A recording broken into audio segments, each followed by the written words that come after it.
ఓం నమ శివాయ ఛానల్కు స్వాగతం అండి. అందరికీ నమస్కారం అండి. ఈరోజు ఈ వీడియోలో మనం తులారాశి వారి యొక్క జాతకం గురించి తెలుసుకుందాం. వీరి జీవితానికి సంబంధించినటువంటి ముఖ్యమైన అంశాలు ఏంటి, అలాగే 2026వ సంవత్సరం ఆగస్టు 2వ తారీఖు ఆదివారం రోజున వీరి యొక్క దినఫలాల ప్రకారం తులారాశి వారికి ఏ విధంగా ఉంటాయి, ఒక పెద్ద సమస్య తీరబోతుంది, ఏ విధంగా ఆ సమస్య తీరుతుంది, అలాగే ఎటువంటి అనుకూల ఎటువంటి ప్రతికూల ఫలితాలు ఈ రోజు సకల సమస్యల పరిష్కారాలయం శ్రీ దుర్గా భవాని ఆశీస్సులతో జ్యోతిష్యం చెప్పబడును.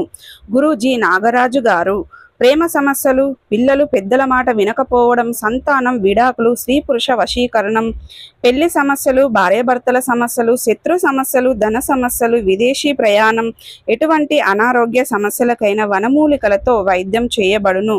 చెడు పూజకు, చేతబడి పూజలకు శాంతి పూజలు చేసి యంత్రాలు ఇవ్వబడును.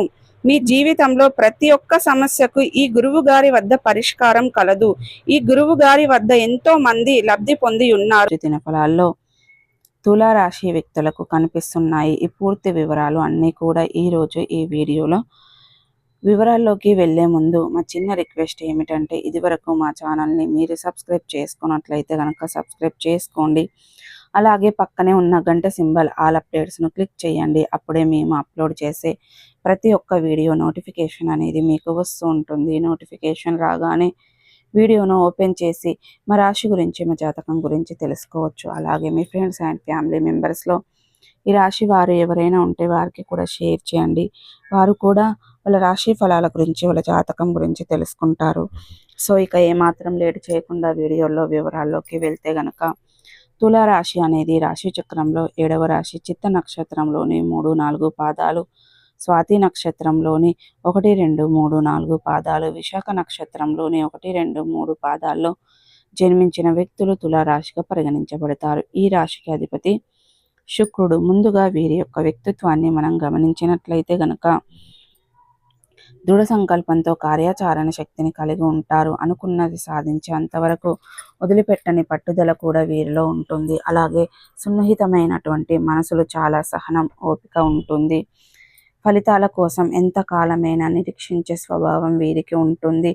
ముఖ్యంగా 2026వ సంవత్సరం ఆగస్టు 2వ తారీఖు ఆదివారం రోజున వీరి యొక్క దినఫలాల ప్రకారం తులారాశి వారికి చూస్తే గనక, చాలా కాలం నుండి మీ కుటుంబానికి సంబంధించినటువంటి ఒక సమస్య మిమ్మల్ని ఎంతగానో బాధ పెడుతుంది. మీ కుటుంబ సభ్యులకు సంబంధించింది కావచ్చు, లేదా మీ కుటుంబానికి సంబంధించింది కావచ్చు. ఒక పెద్ద సమస్య మిమ్మల్ని బాధిస్తుంది. ఆ సమస్యకు పరిష్కారం ఇక అసాధ్యమని మీరు చాలా నిరాశలో ఉన్నారు. అటువంటి సమస్యకు పరిష్కారం అనేది ఒక వ్యక్తి మాటల ద్వారా మీకు లభించబోతుంది. అంటే మీ యొక్క బంధువుల్లో కావచ్చు, లేదా మిత్రుల్లో కావచ్చు, ఇరుగు పొరుగు కుటుంబ సభ్యుల్లో కావచ్చు. మీరు ఏదైనా విషయం గురించి మాట్లాడినప్పుడు ఇప్పుడు ఆ మాటల సందర్భంలో ఆ సమస్యలకు పరిష్కారం మీకు లభించబోతుంది.